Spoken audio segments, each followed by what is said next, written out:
The hinges are blown off. Restrictions are gone. Boundaries are open. Limitations are only what you make them. You've stepped into a clearing. You're out of the box. With Toppie Lincicome. 1970 marks the beginning of an era. It was in 1970 that Ali MacGraw and Ryan O'Neal starred in Love Story. They all said. You threw me off. They all starred in Love Story. The movie came out on silver screens all across America, and it became an instant sensation, and the chick flick was born. It's a loving, endearing, meaningful movie, I guess. It has the formula. I mean, you got a young couple, they meet at Harvard, and they fall in love, and then they get married, and then things kind of go south there because Ali MacGraw dies. She gets sick first, and then she dies. It's the usual progression. But it's what Ryan O'Neal says at the end of the movie. Those famous words, love means never having to say you're sorry. Yeah, right. You know, that tells you right there, that tips you off that these guys have not been married for a very long time. I'm talking 6 months on the outside.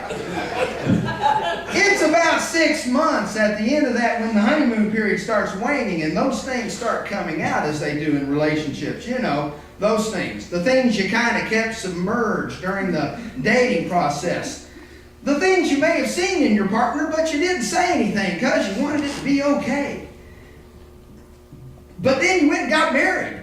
And then you had to spend all this time together every day, all day long. Well, you get the break, you know, going to work. But then you come home to them and you got to share the same house and the same food and the same bed and the same stuff. And after a while, those things are going to come out. And you're going to say sorry. You know, a knucklehead doesn't say sorry. And that's when a marriage can go bad because you're not saying sorry. You're a knucklehead. You know, I really thought about putting together a support group for knuckleheads. I was going to call it Knuckleheads Anonymous. There's two problems with that. One, it's a little bit like the blind leading the blind when I'm involved.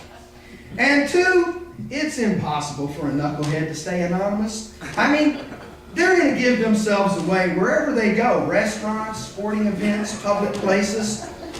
But you know, the good news is a knucklehead can hose himself off and he can clean himself up and he can learn to say, I'm sorry. You know, I know that really kind of turns you off, you know, when we're in the middle of, you know, whatever and I start trimming my toenails. I know that takes the mood out for you and I'm sorry I do that and I'm going to work on that.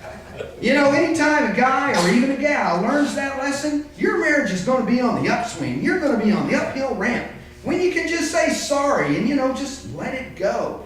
It's a hard lesson to learn, and some people don't learn it. And unfortunately, marriages go from bad to worse, and, you know, some of them unfortunately end. But some people, they learn. They say, I'm sorry. And then, after a while, it's kind of like magic. They like start loving their spouse all over again. And then one day, they actually mean it. They say, I'm sorry. Doggone it, I am sorry. I really mean that. And I'm going to quit doing that. I'm going to cut back on it anyway. I'm going to work on that. You can say that to your spouse and she'll give you that look that, yeah, sure you are, and I've heard that before. But when you really start doing it, it's really magical. It's really incredible. And but you know, there's sometimes really you didn't do all that bad. And you just say sorry anyway. And it's a great way to end the argument. And get on with life. And that's not a bad trade-off either. And you know, love does mean you're going to have to say sorry. And the sooner you learn that, well, at least until that 6-month stint, till that honeymoon's over, honey. And then you got to learn the lesson. And when you learn that lesson, life's going to get better. And when life gets better, you're going to spend more time out of the doghouse. And when you spend more time out of the doghouse, well, you're going to find yourself spending more time, you know, out of the box. You've been out of the box. With Toppie Lincicome. And you love that.